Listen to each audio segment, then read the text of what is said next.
Hi, welcome to Chandra's Kitchen. இன்னைக்கு நம்ம நிகழ்ச்சியில அக்ஷய திருதி ஸ்பெஷலா சுவையான ரவா கேசரி எப்படி செய்யறதுன்னு அக்ஷய திருதிக்கு வேற என்னெல்லாம் செய்யலாம் அப்படின்றதையும் நான் உங்க கூட பகிர்ந்துக்கிறேன்.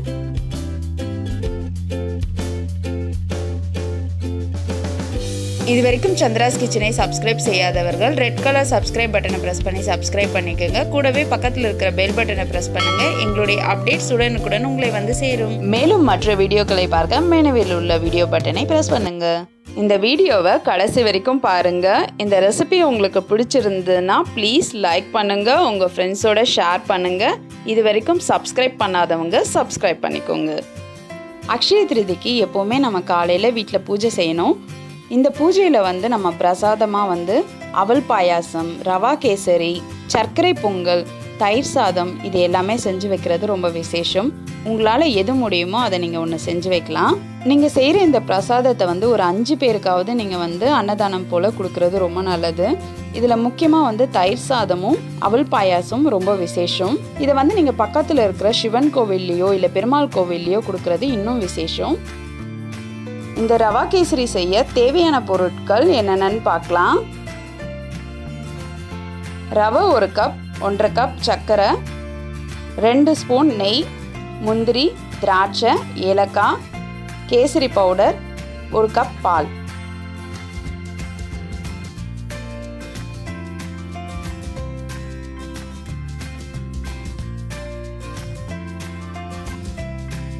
கடாய் வச்சு நம்ம எடுத்து வச்சிருக்க 2 ஸ்பூன் நெய்யை அதில் சேர்த்துடலாம்.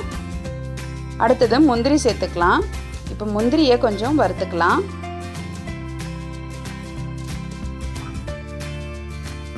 முந்திரி கொஞ்சம் செவக்க ஆரம்பிச்சிடுச்சு. இப்போ நம்ம திராட்சையை சேர்த்துக்கலாம். இப்போ இதையும் சேர்த்து நல்லா வறுத்துக்குங்க. இப்போ இது நல்லா வறுபட்டுருச்சு. இதை நம்ம வந்து தனியாக ஒரு பவுலில் எடுத்து வச்சிடலாம்.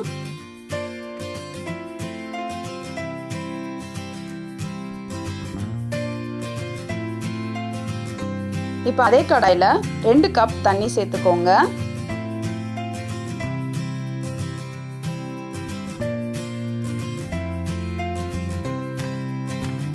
ஒரு கப் பால் சேர்த்துக்கோங்க. நம்ம 1 கப் ரவை எடுக்கிறோன்னா 3 பங்கு தண்ணி சேர்க்கணும். நான் அதில் 2 பங்கு தண்ணி சேர்த்துட்டு 1 கப் பால் சேர்த்துருக்கேன். இப்போ 3 கப் ஆயிடுச்சு. இதை நல்லா கொதிக்க விடுங்க. இப்போ நம்ம கொஞ்சமாக கேசரி பவுடரை வந்து பாலில் கலந்து வச்சுருக்கோம். அதை இதோடு சேர்த்துடலாம்.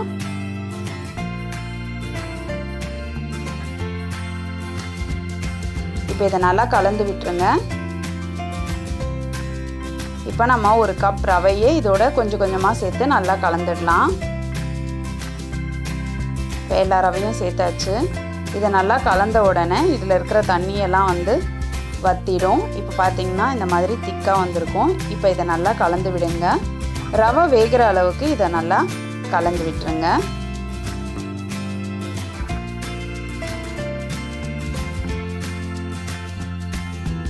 இப்போ ரவை வந்து நல்லா வெந்துடுச்சு.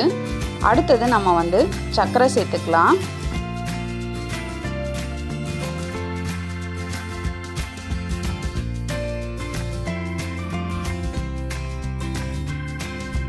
நம்ம சர்க்கரை சேர்க்க ஆரம்பித்த உடனே நம்ம கலராமல் விட்டோம்னா கொஞ்சம் கட்டி கட்டியாக ஆகிடும். அதனால் வந்து முதல்லையே நல்லா கலந்து விட்டுருங்க. சப்போஸ் உங்களுக்கு நிறைய கட்டி கட்டியாக ஆகிற மாதிரி தோணுச்சுன்னா இன்னும் 1 ஸ்பூன் நெய் கூட நீங்கள் சேர்த்துக்கலாம். உங்களால் காலையில் பக்கத்தில் இருக்கிற சிவன் கோவிலுக்கோ இல்லை பெருமாள் கோவிலுக்கோ போக முடிஞ்சுதுன்னா அங்கே இருக்கிற பசுமடத்துக்கு வந்து அகத்திக்கீரையோ இல்லை அருகம்பில்லோ இல்லை வாழைப்பழமோ வாங்கி கொடுங்க.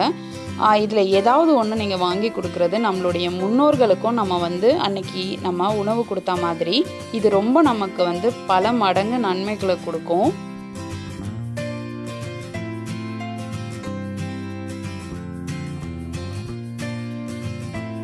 இப்போ சர்க்கரையெல்லாம் பார்த்திங்கன்னா நல்லா வந்து இந்த மாதிரி உருகிடுச்சு. எந்த ஒரு கட்டியும் இல்லாமல் இந்த மாதிரி வந்திருக்கு. இப்போ நம்ம வாசனைக்காக ஏலக்காய் பொடி சேர்த்துடலாம். சேர்த்துட்டு இதை நம்ம வந்து கலந்து விட்டுடலாம்.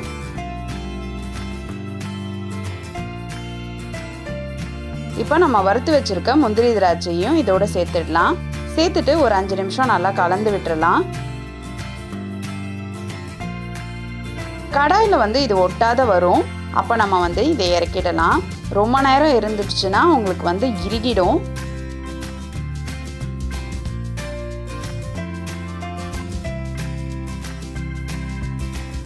இந்த மாதிரி இருக்கும் பொழுதே இதை இறக்கிடலாம். இப்போ நம்மளுடைய சுவையான ரவா கேசரி ரெடி ஆயிடுச்சு. நீங்களும் இதை உங்கள் வீட்டில் ட்ரை பண்ணி பாருங்கள். உங்களுடைய ஃபீட்பேக்கை எங்களுக்கு சொல்லுங்கள். அது மட்டும் இல்லைங்க, இன்றைக்கி நாளில் வந்து பார்த்திங்கன்னா சுமங்கலிங்களுக்கு வந்து ஒரு 5லிருந்து 9 பேருக்கு வந்து நீங்கள் தாம்பலம் கொடுக்கறது ரொம்ப நல்லது. உங்களோட வீட்டுக்கு கூப்பிட்டு உங்களால் தாம்பலம் கொடுக்க முடியலனா கூட நீங்கள் கோவிலுக்கு போகும்பொழுது ஒரு 5 பேருக்காவது நீங்கள் வந்து வெத்தலை, பாக்கு, வாழைப்பழம், பூ, அதுக்கப்புறம் உங்களால் முடிஞ்ச ஒரு 5 ரூபாய் காயினாவது வச்சு நீங்கள் வந்து ஒரு தாம்பலம் கொடுக்கறது ரொம்ப விசேஷம். இதுவும் வந்து செல்வ வழிபாட்டில் ஒன்று தான். இதனால் வந்து பார்த்திங்கன்னா லக்ஷ்மி ரொம்ப வந்து சந்தோஷப்படுவாங்க. உங்களுக்கு வந்து நிறைவான செல்வத்தை வந்து தரத்துக்கு லக்ஷ்மியும் குபேரனும் தானாக உங்கள் வீட்டு தேடி வருவாங்க. மேலும் இது போன்ற சுவாரஸ்யமான தகவல்களை அறிந்து கொள்ள எங்கள் சந்திராஸ் கிச்சனை சப்ஸ்கிரைப் செய்யுங்கள். உங்களுடைய கமெண்ட் பாக்ஸில் போடுங்க. லைக் அண்ட் ஷேர் பண்ணுங்கள்.